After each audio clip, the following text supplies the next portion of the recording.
রহমতুল্লাহ আলাইহি দেওবন্দ মাদ্রাসার প্রতিষ্ঠাতা। সেই যুদ্ধে হাফেজ জামিল শহীদ শাহাদত বরণ করেছেন। এরপরে মুসলমানরা নাকাম হয়েছে, পরাজয় বরণ করেছেন। ইংরেজদের হিফাজের কারণে, মুসলমান কিছু লোকের গাদ্দারির কারণে মুসলমান যখন পরাজয় বরণ করেছে, ইতিহাস সাক্ষী। আপনাদের এই মাদ্রাসার উলামায়ে কেরামের কাছ থেকে জেনে নেবেন 1857 খ্রিস্টাব্দ থেকে শুরু করে 1866 পর্যন্ত 10 বৎসরের ভিতরে 3.5 লক্ষ আলেমকে পানিতে ডুবাইয়া, আগুনে পুড়াইয়া, ফাঁসির কাস্টে ঝুলাইয়া তারপরে তাদেরকে হত্যা করা হয়েছে। ঢাকার ভিক্টোরিয়া পার্কের এমন কোন গাছ ছিল না যেই গাছে আলেমদের লাশ ঝুলে নাই। ঢাকার ভিক্টোরিয়া পার্কের থেকে শুরু করে সেই আরিচা হয়ে, সেই মংলা হয়ে দিল্লির চক, চাঁদনি চক পর্যন্ত রাস্তার 2 ধারের প্রত্যেকটা গাছের ঢালাই আলেম উলামায়ে কেরামকে ফাঁসির কাস্টে ঝুলাইয়া মাসের পর মাস তাদের লাশ ঝুলাইয়া রাখা হয়েছে। এইভাবে আলেম উলামায়ে কেরামকে যখন খতম করে দিয়েছেন, হযরত কাসিম নানতুবি রাহমাতুল্লাহি আলাইহি জেলে ছিলেন, রশিদ আহমদ গঙ্গোহী রাহমাতুল্লাহি আলাইহি জেলখানার ভিতরে ছিলেন। তারা সেখান থেকে বের হয়ে আসছেন, কয়েকজন গণবাসা বেশি আসেন। তখন তারা চিন্তা ভাবনা করলেন, দেশ স্বাধীন করতে হবে, স্বাধীনতার নেতৃত্ব দেওয়ার লোকের অভাব হয়ে গেছে, নেতৃত্ব দিবেন উলামায়ে কেরাম। এই দেশ 800 বৎসর পর্যন্ত মুসলমান শাসন করেছে, এই দেশের তাহকিক তামাদ্দুনকে টিকিয়ে রাখতে হবে। সুতরাং নেতৃত্বশীল আলেম তৈরি করার জন্য দেওবন্দের আনার গাছের নিচে একটি মাদ্রাসা প্রতিষ্ঠা করেছেন। সর্বপ্রথম উস্তাদ, তার নাম হলো মোল্লা মাহমুদ, আর সর্বপ্রথম ছাত্র হলেন হযরত মাহমুদুল হাসান। কালক্রমে সেই মাহমুদুল হাসান হয়েছে শাইখুল আরব ওয়াল আজম, শাইখুল আলম হযরত শাইখুল হিন্দ মাহমুদুল হাসান দেওবন্দি রাহমাতুল্লাহি আলাইহি। সেই মাহমুদুল হাসান দেওবন্দি রাহমাতুল্লাহি আলাইহি ইংরেজের মালটার কারাগারে ছিলেন দীর্ঘ 4 বৎসর। প্রত্যেক দিন সকালবেলা ওনাকে কারাগারের ঘুম থেকে বের করে নেওয়া হতো, লোহার শিক গরম করে ওনার কোমরে আর পিঠের মধ্যে লাগানো হতো, আর বলা হতো ইংরেজের বিরুদ্ধে যুদ্ধের ফতোয়া দিয়েছ, ফতোয়াকে কুব্ধ করো।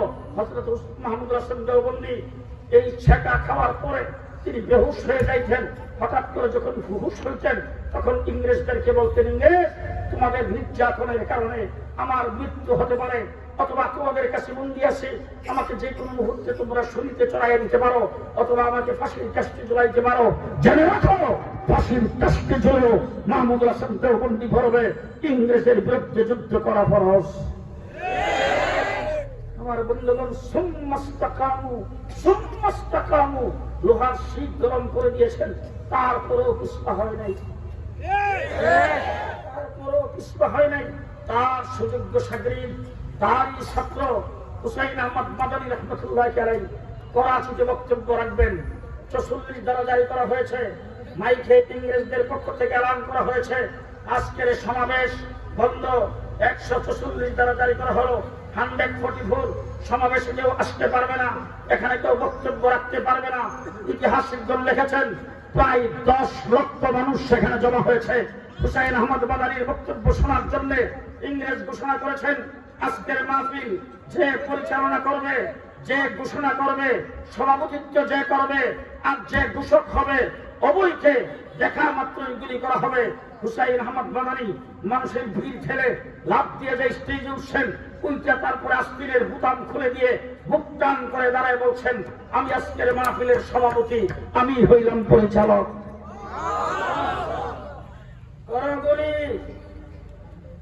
আজকে যারা স্বাধীনতার পক্ষ শক্তি বলে আমাদেরকে রাজাকার বলে গালি দাও, ইতিহাস শুনে নাও, ইতিহাস শুনে নাও। 1954 সালে যুক্তফ্রন্ট হয়েছে, উলামায়ে কেরাম এখানে আছেন, যুক্তফ্রন্ট করেছেন আমার মাওলানা আজহার আলী। 4টা দল, 4 জন লিডারের যুক্তফ্রন্ট। সেই যুক্তফ্রন্টের একজন সদস্য ছিলেন শেখ মুজিব। যুক্তফ্রন্টের নেতৃত্ব দিয়েছেন মাওলানা আজহার আলী। জেলখানার ভিতরে বসে তথাকথিত আওয়ামী লীগদের লেখা বই পুস্তক সেখানে পড়েছি। যুক্তফ্রন্ট গঠনের মধ্যে মৌলানা বাসারি, মৌলানা আকরাম খান নাম আছে, কিন্তু তোমরা মৌলানা আজহার আলীর নামটা সেখানে রাখো নাই। ইতিহাস তোমরা মানুষকে বলে দাও। হুসাইন আহমদ মাদানী রাহমাতুল্লাহি আলাইহি স্টেজের মধ্যে উঠা আস্তিনের বোতাম খুলে দিয়া বুক টান করে দাঁড়ায় বলছিলেন, আমি সভাপতি, আমি ঘোষক। ইংরেজ তখন চতুর্দিক থেকে গুলি ছাড়তে শুরু করেছেন, একটা গুলিও গায়ে লাগে নাই। আজকে মাদ্রাসার ছাত্র আলিম উলামায়ে কেরামের কাছে পরিষ্কার বলে যাচ্ছি, কোটটা দেখলেই বলেন মুজিব কোট, এটার নাম উলামা কোট। হুসাইন আহমদ বাদারী ওই দিন টান দিয়ে জাস্তিনের বুতাম খুলে দিয়েছেন, এরপর থেকে আলিমরা বুতাম লাগাই না।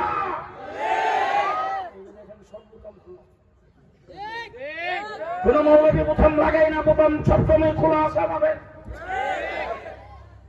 মনে রাখেন ইতিহাস, মাহমুদ হাসান দেওবন্দির ছাত্র হুসাইন আহমদ বাদারী লাহোরের কোর্টে দাঁড়িয়েছেন, ইংরেজ মামলা করেছেন। মোহাম্মদ আলী জওহর তার পাশে খাড়া। ইংরেজ বিচারকের আসন থেকে তাকে জিজ্ঞেস করেছেন, আপনার নাম হুসাইন আহমদ বলে? হ্যাঁ। আপনার বিরুদ্ধে অভিযোগ হলো আপনি নাকি ফতোয়া দিয়েছেন ইংরেজের মিলিটারিতে ভর্তি হওয়া মুসলমানদের জন্য হারাম, ইংরেজের বিরুদ্ধে যুদ্ধ করা ফরজ। হুসাইন আহমদ বাদারী কাঠগড়ায় দাঁড়িয়ে থেকে বলতেছেন, ফতোয়া আগেও দিচ্ছি, এখনো দিচ্ছি, সামনেও দেব।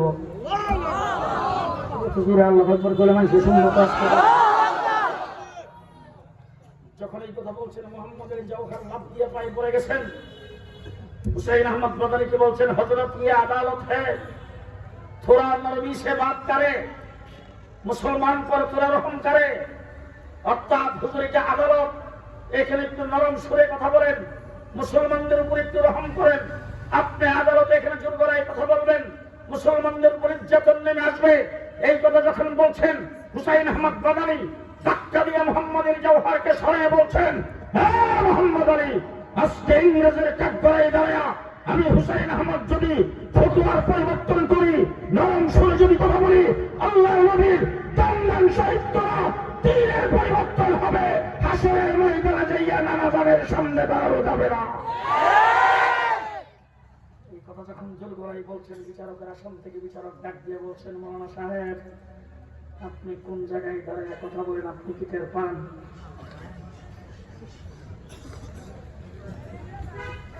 আপনারা এখানে যারা আসছেন, আমার তো বোধ হয় সবাই চিনেন না। সবাই চিনেন আমাদের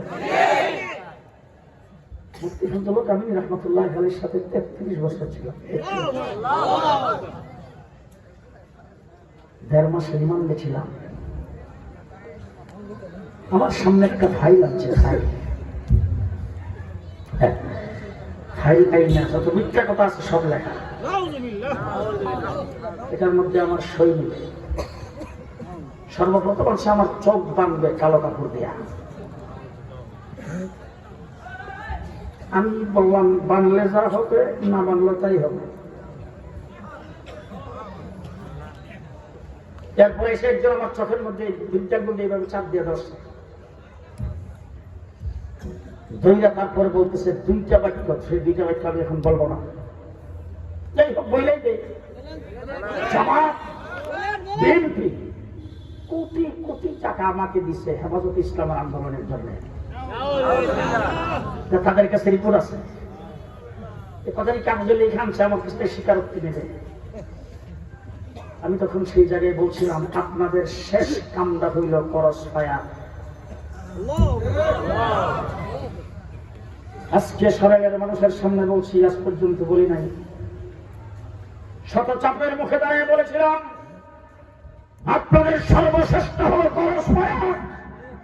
আমি জুলাই আল হাবিব আজকে 16 বছর ঘর থেকে যখন বের হয়ে যায়, আমার 2 বাচ্চার কাছ থেকে বিদায় নিয়ে যায়, কোন সময় করস ফায়ার দেন তার ঠিক নাই। সুতরাং আপনারা আমাকে ভয় দেখাবেন, আমার কাছ থেকে জোর করে সই নেবেন, সেই লোক আমি নই। 1.5 মাস আমাকে অনেক চাপ সৃষ্টি করা হয়েছে, আপনাদের দোয়ায় সামান্যতম মাথা নত করাইতে পারে নাই। আমার বন্ধুরা, আমরা হুসাইন আহমদ বাদারীর উত্তরসূরি। হুসাইন আহমদ বাদারী বিচারকে ডাক দিয়ে বলছেন, কোন জায়গায় দাঁড়িয়ে কথা বলেন, টের পান? হুসাইন আহমদ বাদারী তখন বিচারক এই কাঠগড়ায় দাঁড়িয়ে বলছেন, এই ইংরেজের জেলা বিচারক, কলমটা তো তোর হাতে, আইনটা তো তোর হাতে, কমান তো তোর হাতে। এই চেয়ারে বসে তুই যা খুশি তাই করতে পারস। তুই আমাকে ফাঁসির কাস্টে ঝুলাইতে পারস, শুলিতে চড়ার আদেশ দিতে পারস, যাবজ্জীবন কারাদণ্ড দিতে পারস। কাশ করে টান দিয়ে হাতুড়ির বীজ থেকে কাপড়ের কাপড় বের করে উত্তোলন করে ডাক দিয়ে বলছেন, এই দেখ কাফনের কাপড় হাতে নিয়ে তোর কাঠ করে এসে দাঁড়িয়েছি, আমাকে ফাঁসির কাস্তে ঝুলাইল, লাহোরের কোন মানুষের 5টি পয়সা খরচ হবে না হুসাইন আহমদ মাদারীকে দাফন করতে। তবে জানা ফাঁসির মঞ্চে যদি যাইতে হয়, সে মঞ্চে যায়ও জনগণের জন্য বার্তা দিয়ে যাব, ইংরেজের বিরুদ্ধে যুদ্ধ করা ফরজ, মুসলমান ইংরেজের চাকরিতে ঢোকা হারাম। আমরা তাদের উত্তরসূরি, আমরা মুসলমান।